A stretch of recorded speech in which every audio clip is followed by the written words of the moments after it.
All right, so this is my first attic renovation to an art studio project video that I'm creating for YouTube. And to put this into perspective, I'm on the second floor of my house and there is a full door. Let's see. There's a full door. That blue stuff is just to protect the floor while we work on the attic. So our attic has a full staircase.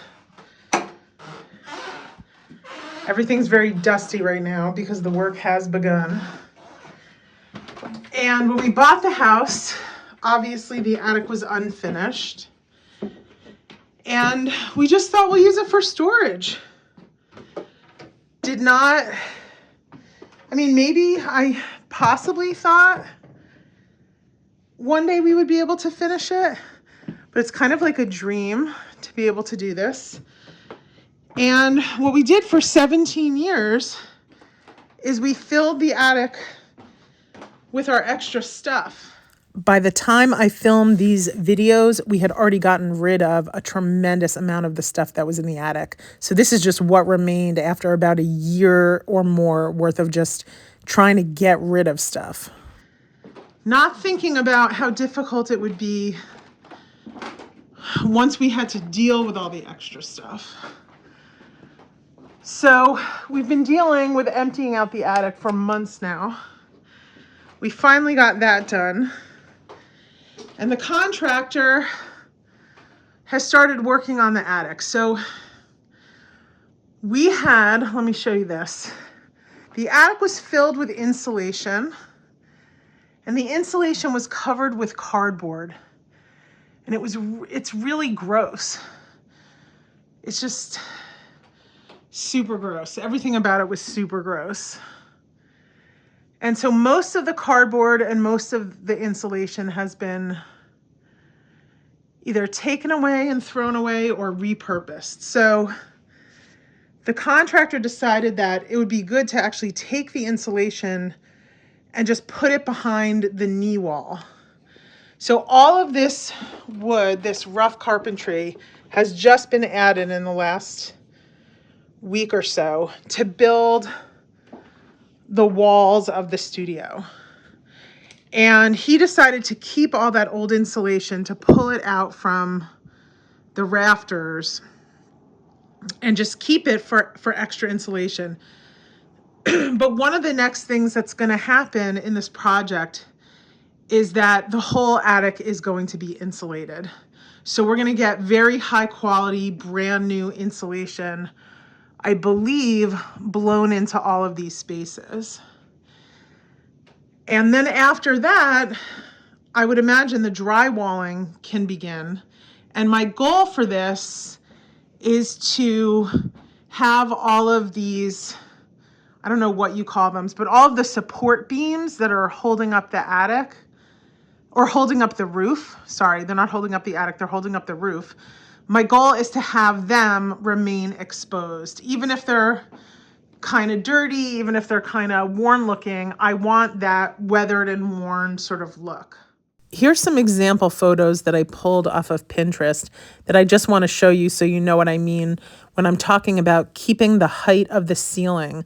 I don't want to make it feel like there's a low ceiling in the art studio. I want it to feel like it has a lot of height. So we're going to drywall around those support beams that are keeping the roof of the home stable.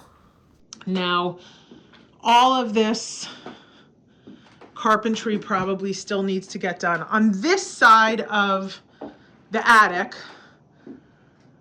which is the back side of our house, we're going to have 4 skylights installed. 3 in the large room of the attic and 1 skylight all the way down there in the small room of the attic. Now, having skylights in the attic are absolutely a no-brainer as far as this renovation goes.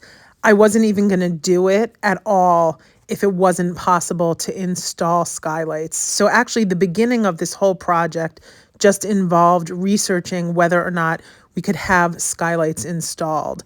So thankfully, we have a roofer that we trust implicitly. And because we have a slate roof, we just needed to know that he could do this installation and that it wasn't going to damage the structural integrity of the roof.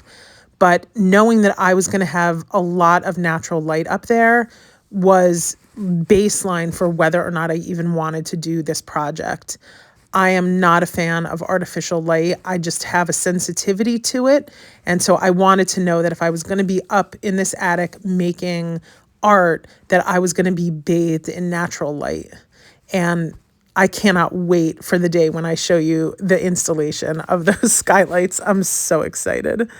We're also bringing up the plumbing from the basement, and I'm going to have a utility sink installed right near this exposed chimney.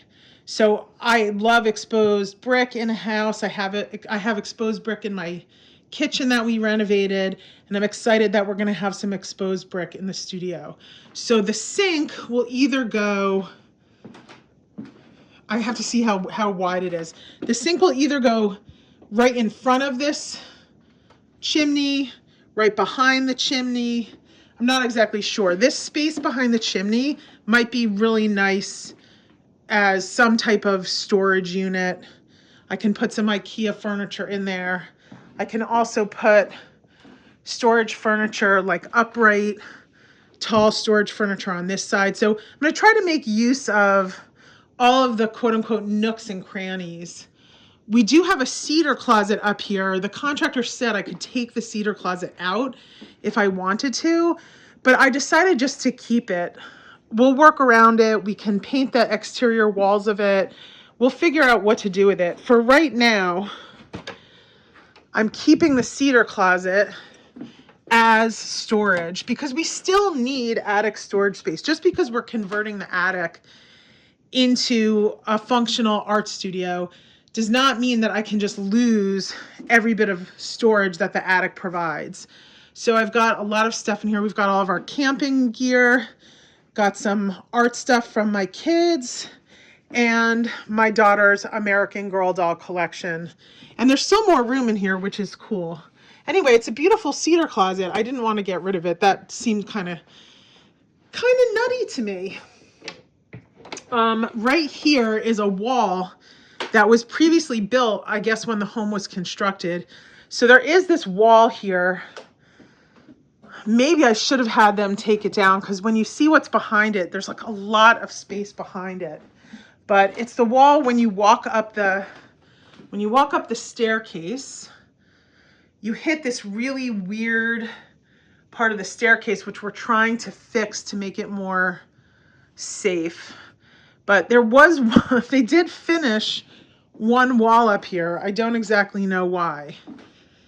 But all right, now we're going into the smaller part of the attic. And there's a whole room that is the smaller room.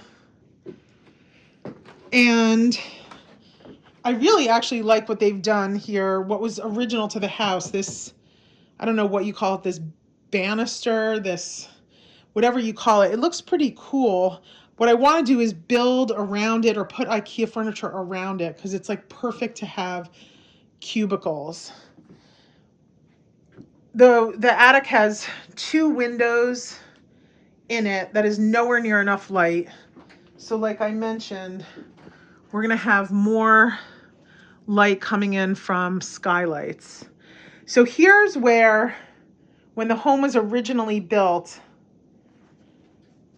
they were not using all of the available floor space because they weren't intending on finishing it. And so we're extending the floor space in the small part of the attic to make this room wider. So what I envision for this room is kind of like a library room, like an art studio library where I probably have my computer and my desk where I would sit and do a lot of my administrative tasks, but also have my full library. I have quite a lot of art books and they're all over the place. They're in every room in the house. And I'm looking forward to having just a completely cohesive library wall. So my goal is to have the contractor build out around the windows that are on each end of the attic. I want to create built-in shelving. So on this side, the smaller quote unquote library side, I would probably just want to have cubes, some type of bookcase cubes all around the window. And then we'll probably put a desk, a chair, some type of love seat in here, possibly a television where I could watch videos, not just art videos, but just come up here and watch. And then the last thing that I want to mention is, after seeing how much space still exists behind that wall that was already constructed, and all of this space behind this new wall that's being built, I now realize we have an opportunity to create more storage space. As long as we have access and a floor, we can have hidden storage space up here. And it seems like that's the right thing to do. Even though it is going to be more costly to build in more storage space, there's practically a whole small room behind this wall that was originally built in there. It's kind of hard to see, but there's so much room in there. And because I'm losing all this storage space, I'm trying to regain some of it. So I think we are going to actually build out this whole entire back here into usable finished storage space. So that is update number 1.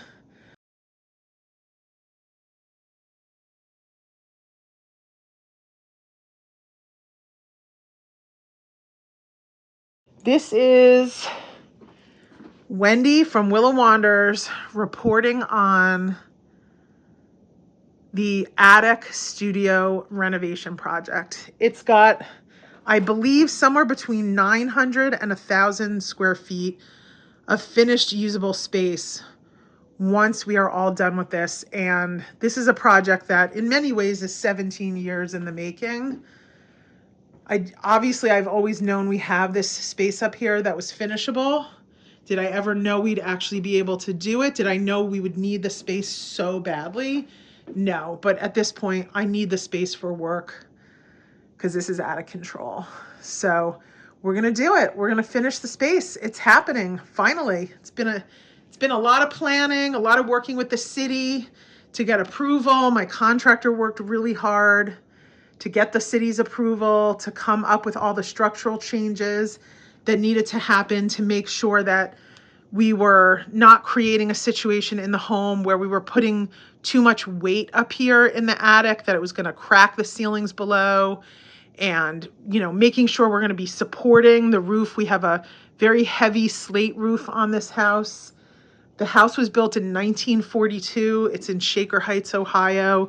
So it's kind of, you know, it's a vintage house at this point, and we need to make sure that we care for it really, really well. We love this house, and we don't want to do anything that's going to create any structural integrity issues. So we're doing everything we can to put in all of this support carpentry and make sure that everything goes right. So, all right, that I think covers it for update number 1 on the attic studio project. Thanks for watching.